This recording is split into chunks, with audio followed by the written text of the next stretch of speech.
A presentation of Solution Tree. I have to admit, I love this community, but I like the fact that we really are a team. That is the reason why this school is successful and why I like being here, because I really like the people I work with. Teams and collaboration are fundamental to professional learning communities. But what exactly do these terms mean? In this program, we'll explore collaboration in detail and see how different kinds of teams work.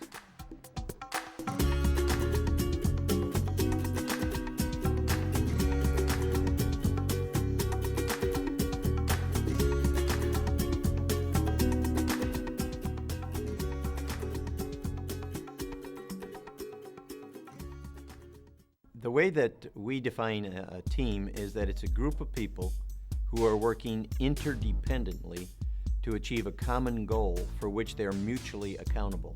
And there are some very important terms in there. Interdependence is a key term.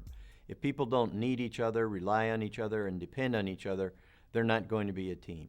So we have to ask, what can we do to create interdependent relationships? Without a goal, you can't be a team. And if it's a goal that only one of us really needs to contribute to in order for us to achieve it, you're not really a team. It's a goal for which you're mutually accountable. So we think those terms, interdependence, common goal, and mutual accountability, are critical to the team concept. Collaboration is a systematic process in which the adults in our building engage in constant collective inquiry and action research that's designed to ultimately impact their practice in order to get better results. Co-laboring, collaboration is more than just being congenial. In professional learning communities, we try to employ the strategies of being simultaneously loose and tight. There's some behaviors that we're just tight about, that we insist upon. We're tight about the school's vision, the values of the school, the learning mission, and we're loose about how we might go about achieving that mission and how we might operate within the value system of the school.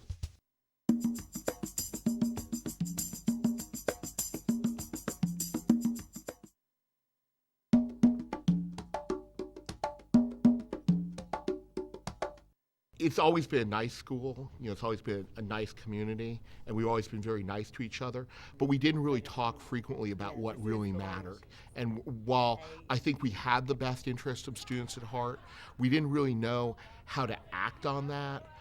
And one of the things that really kind of focused us, we didn't make AYP one year, and we didn't make it for students with disabilities in math. And we did a series of meetings through the day with teachers, and they kind of looked at it that was math problem and that was special ed's problem.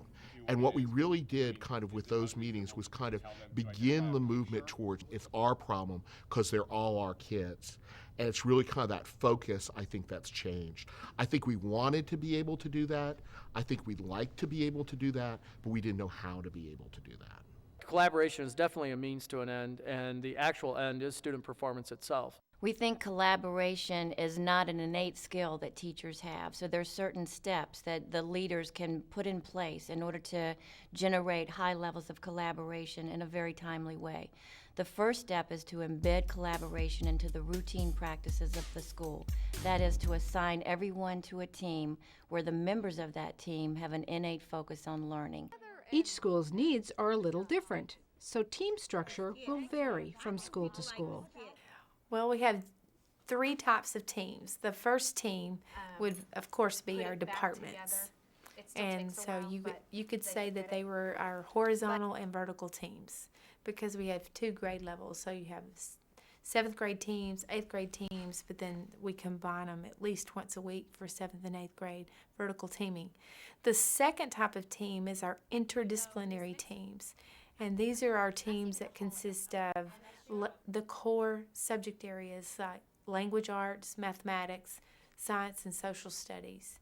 And the unique feature about our school is that on A days, those interdisciplinary teams have built in the master schedule 90 minutes where they can have their planning time all together. And then on B days, the departments that I just previously described get to meet. And there's another level of teams, and I call these not teams but cadres. cadres are all about that continuous improvement cycle. In each grade level, we have houses, and within each house, we have teams of teachers. And on each team, we have our core academic teachers. So we have 2 teams at each grade level. And then our elective teachers, we pull together as a team as well. Once they've been assigned to a team, we want every team to be provided with protected time to collaborate on a weekly basis if possible. The study that was done by the United States Department of Education, Prisoners of Time, it made a point very clearly in there that we need to make providing time for teachers to collaborate a real priority to help improve instruction. Unfortunately, at most schools in America, the case is that the message gets sent, well, somehow squeeze this in on your own time. So what we've done here in our school is we've gone to a banked minute system, and it's a matter of adding a few minutes on to 4 days of the week and then buying back that time in a banked minutes approach on 1 day of the week. And so we needed to do, frankly, quite a bit of PR with the community to let them know what it is we had in mind and the reasons why we thought it was a really good idea, and then also to provide the parents with some viable options should childcare be a real issue for them. Well, as parents and as a parent community, we had an opportunity to think about that question as to whether early release on Wednesdays for staff to get together and work on their curriculum was a good thing for us as families and as parents and with our children. And I don't feel the curriculum here would be as strong if it was one person working on their own curriculum. So I wholeheartedly wanted to see that continue year after year. And it's been very, very successful for us here and has been the single biggest avenue for providing teachers collaboration time. Everyone agrees. Time for collaboration is important. And it's also hard to find and protect that time. It's hard to find time. So one of the things that we're constantly talking about, is this the best way to have staff development, or is this the best time for teams to meet? What we find is that that time is so valuable because it strengthens the curriculum across the board for students and also makes the curriculum much more consistent for every child. So they need to show that they understand what comparing means and what contrasting means. We constantly looking at our schedule, constantly looking at our use of time and valuing our time. If you get a team of teachers together to work, that time is as precious as gold.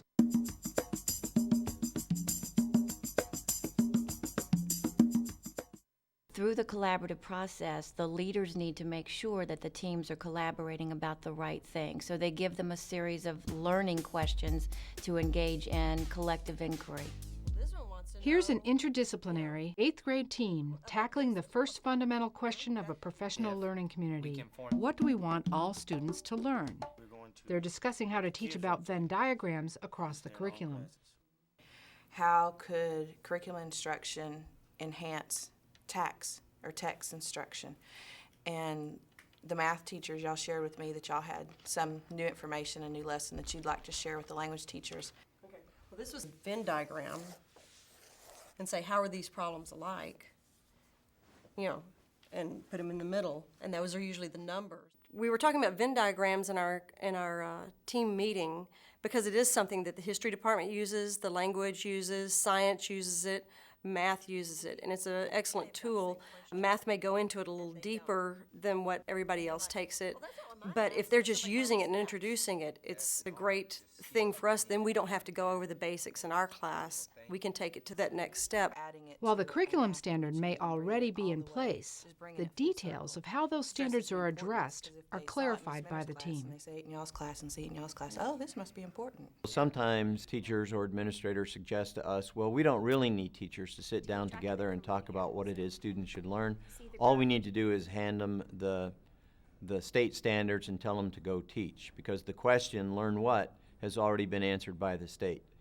But what we've discovered is that if teachers are interpreting those state standards working in isolation, they can come up with very different interpretations of what the standards mean. And if they don't have common agreement on what the standard means or how important it is, they can't have common pacing. If they can't have common pacing, they can't have common assessments. But the biggest single reason that we want to engage people in this dialogue is that because it generates a greater sense of commitment and internal accountability.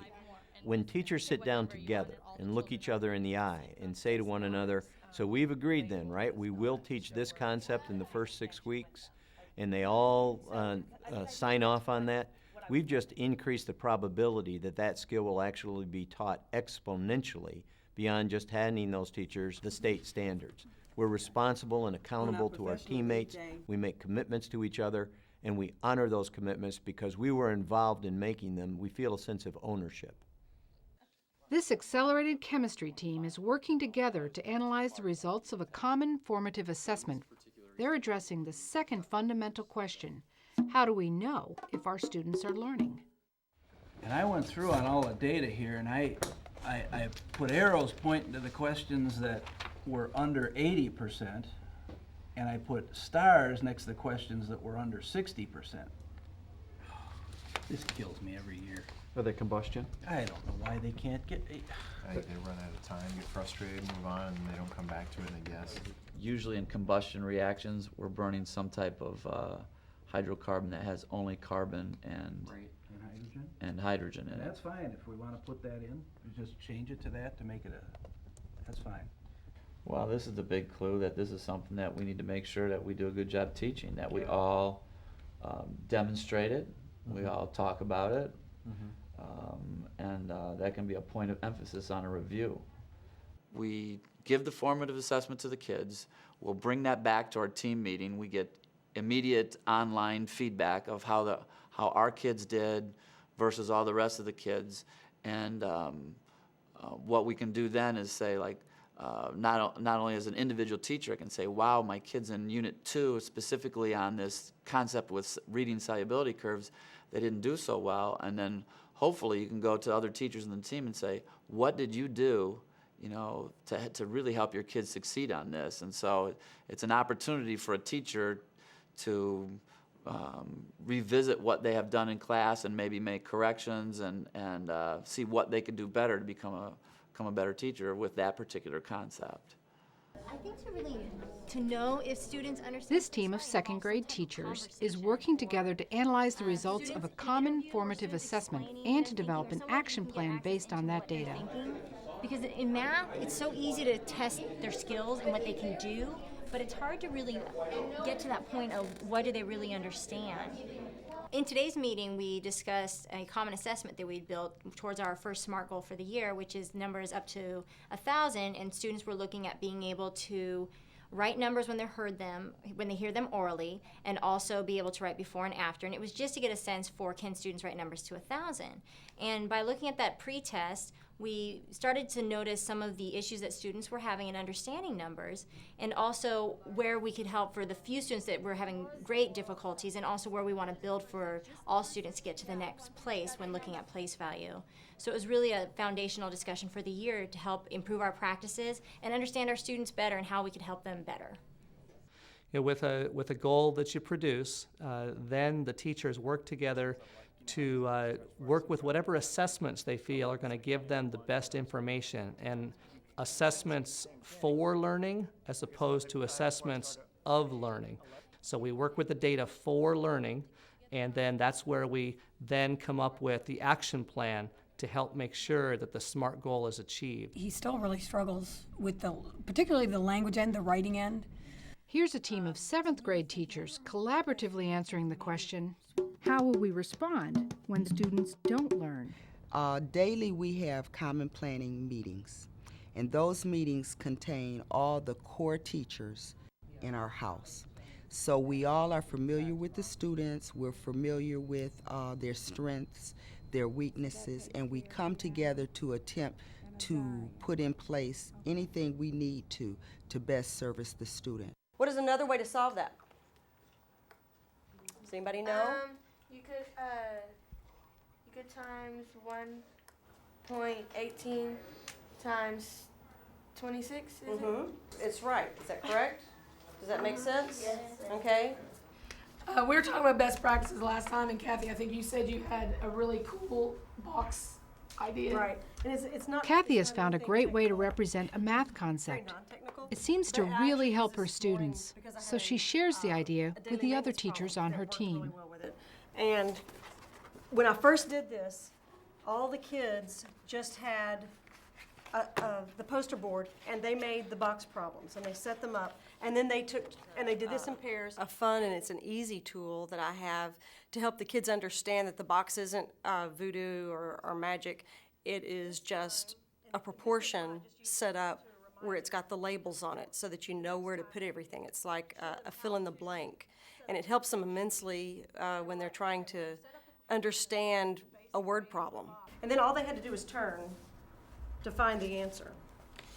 And then they just, and if it wasn't there, then they turn it again. Because I tried to do it on paper one day, but when I flipped it, my numbers were upside down, Yeah. and they weren't making the connection. So it's easier when you twist it. And if they make it themselves, it's just, I don't know, it just sinks it in a little deeper. Because I remember the first year learning the box and just teaching it one way. And the minute a kid got an assessment that had the box reversed, they were like, why don't I do this? The X is on the wrong side. Yes. And I was like, that's my fault, because I've been teaching it just one way. And so that's good that you can show them how it can. Until she actually saw it, you know, it just really didn't make sense to her. We monitor the work of collaborative teams through the products that those teams generate.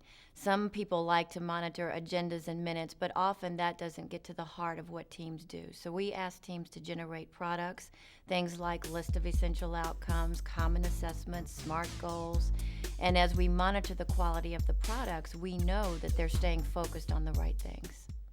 And these notebooks are basically compilations of what we do as a PLC. So for example, we put together our grade level norms. Those go into the notebook. We've decided what it is that's important for kids to know and be able to do. So we put that into the notebook, the essential learnings.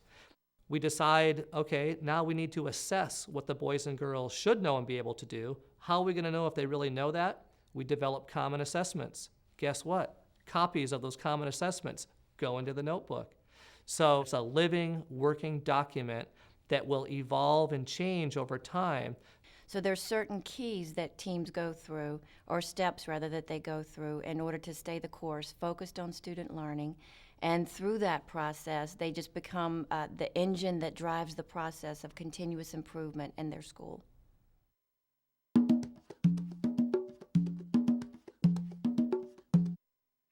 Adopting collaboration as a way of life in schools involves cultural shifts.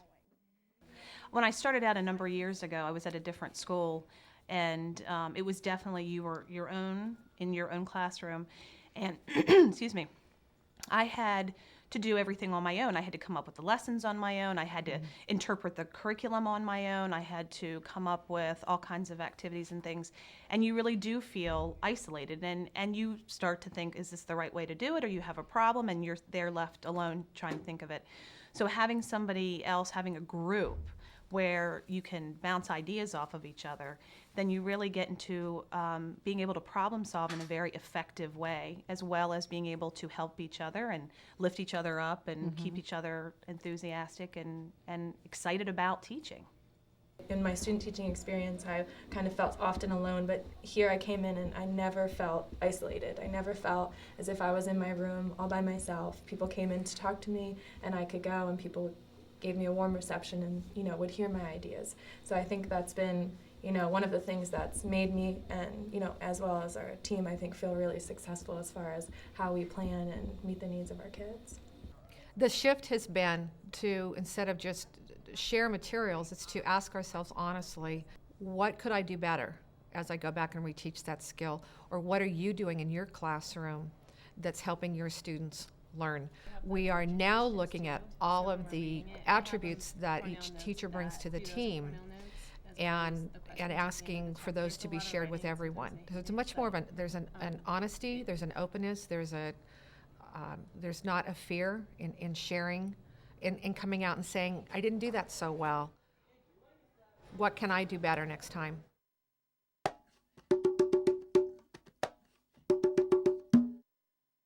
I cannot tell you how much they helped me, how much they supported me, how much they backed me up when something would happen in my classroom that I didn't know how to handle. They were there for me. They told me when I was doing things wrong, and they nudged me in the right direction. Those schools with stronger collaborative cultures have also shown stronger gains, greater gains in student achievement. So the two are tracking side by side. As the collaborative culture improves, as the collaborative culture strengthens, so do the levels of student achievement. I usually seat my kids in rows. I'm used to rows. I like rows. One of my teachers on my tribe, she wasn't doing rows. She can't stand rows. She has a very orange personality, very out there, very wild. And she had her kids in groups. And I just said, Patsy, I don't understand how you're going to have your kids in groups. There's just so much other noise going on. And she said, but you have to think about if that's positive noise or if that's negative noise. And this year, I have put my kids into groups of 3, and that's how they sit every day. And on the retention scale, the things that students teach other students, they retain 95% better than anything that I'll ever tell them. And so when they're talking, I have to realize that some of that is really positive noise, and they're explaining something in their own language that I might not be able to explain as well to them. It's about teaching smarter instead of harder.